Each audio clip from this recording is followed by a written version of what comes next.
Honor Hammer 26. I'm here to give you my Dragon Gate USA Freedom Fight pay-per-view review. Overall, this show was not as good as the previous two Dragon Gate USA shows, but overall it was still great. I do recommend seeing the show, but it's a lot like Untouchable, where there's some good and some bad, but there was a lot more. There was more good on Untouchable than there was on, say, the Freedom Fight, but and there was a little bit more bad on Freedom Fight. Like, a lot of the booking is good for short term, but not for long term, which hurts kind of the feel of the show, in my book, and it's going to take effect on the rating.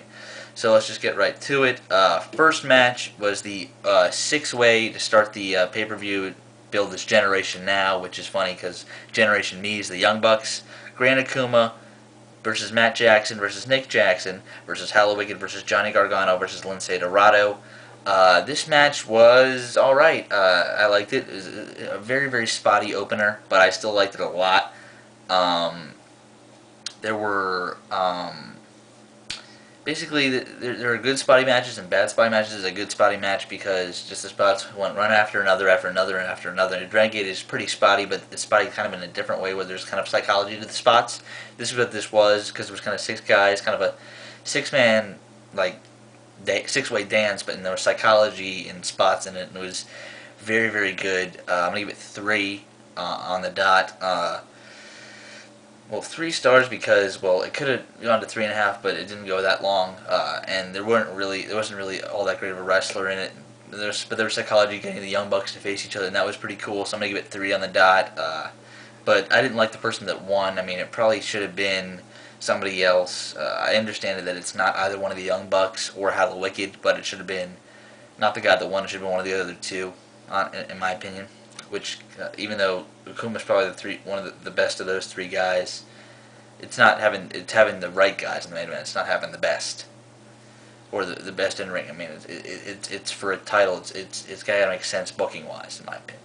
Even though Akuma kind of does work, it's not the best. Then we got what do we have next? We had BB Hulk and Brian Kendrick. This match was just okay.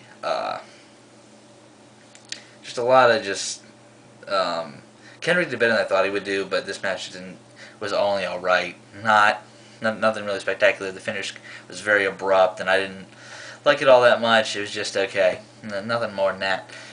I'm gonna give it 2.5 stars. Just kind of there.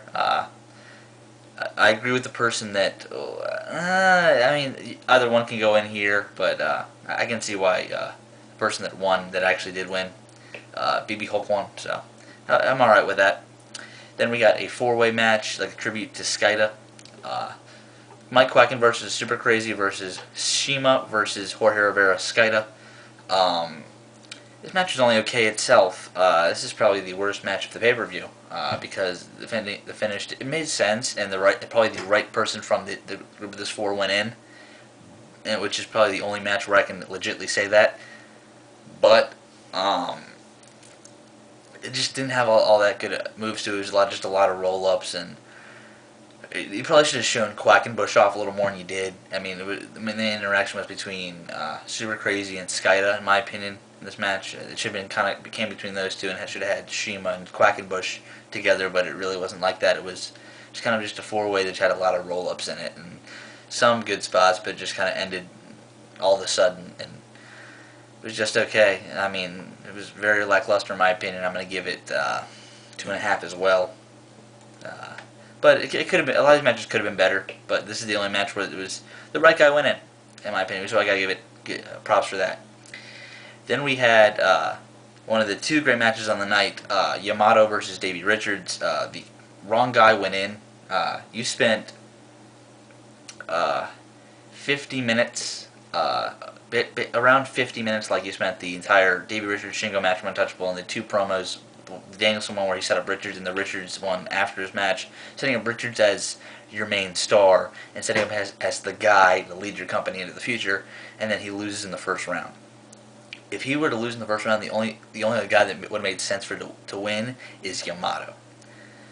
Even though Richards probably should have been the one to win, and he is one of the best in the world, so I just don't get that here. I mean, this was not it kind of hurt the match as well, but it was still a great match. Besides that, I mean, I'm just a little picky about this kind of stuff because it's just not that hard. I mean, you set up Richards to be your guy, and then he loses in the first round. It's just like very inconsistent, very just didn't feel very good. Even though this was a very good match and the ending was very good, and there was I was actually very impressed with YAMATO because Richards almost missed when he did the tope on heel, and YAMATO made it in a way that looked very, very cool.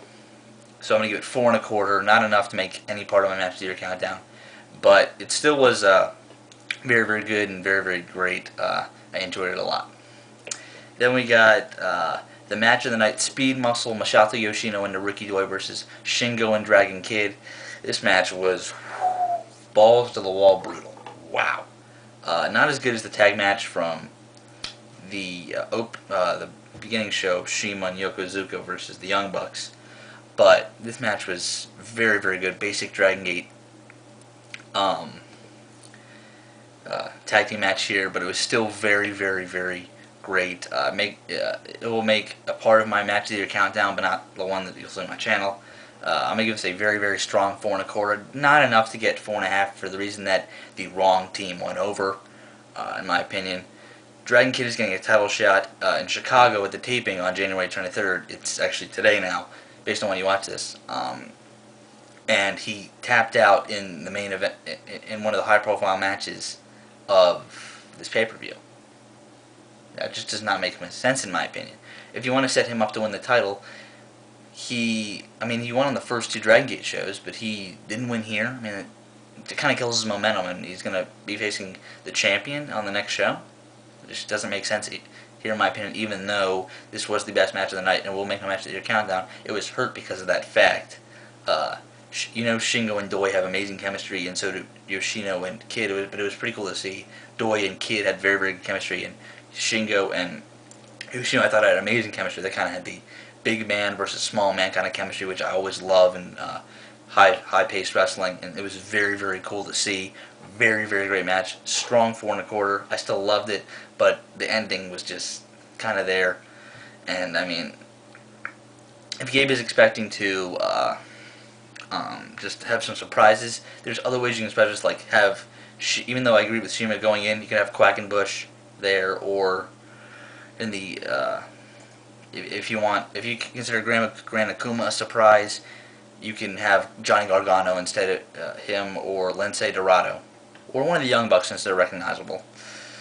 And then we had the main event of the four-way elimination match for the Freedom Gate Championship, the main championship in Dragon Gate USA. BB Hulk, Gran Akuma, CIMA, and YAMATO. This match was only okay. Or actually, this was pretty good. The crowd was dead, as you could hear basically crickets chirping in this match, but they were pretty dead here. And you could tell YAMATO was very, very tired in this match after going balls to ball with Richards in this four-way. He just seemed very, very lackluster. So I'm going to give it like 3.25. I mean, it was especially for a match where you create the title. It was only okay. It was good. I mean, just the booking of it was kind of weird. I mean, if you kind of are stuck in this situation, the guy that your third best choice in this match to go over is your champion now. I thought CIMA would have been a better option, and YAMATO would have been a better option. Actually, Davey Richards, the guy who YAMATO beat in the first round, is the best option overall of anybody in this tournament, and he lost in the first round. So I really don't get it. This is not Dragon Gate. This is kind of Dragon Gate USA. I feel maybe the first time it should have been American, even though the majority of your roster is Japanese. And Richards is, I think, the best man on your roster. He's better than Quackenbush, better than CIMA, better than Shingo, better than Doi, in my opinion. I just think Richards is one of the best in the world. Maybe he's probably second outside of Kenta. So, Kenta's hurt right now, so he's the best. But, I'm going to give this show a 8.0. It's still recommended. I mean, the booking of it is very, very weird, but if you kind of throw that out the window, this is still a very, very fun show to watch and a very, very cool show to watch. I'll see you guys later.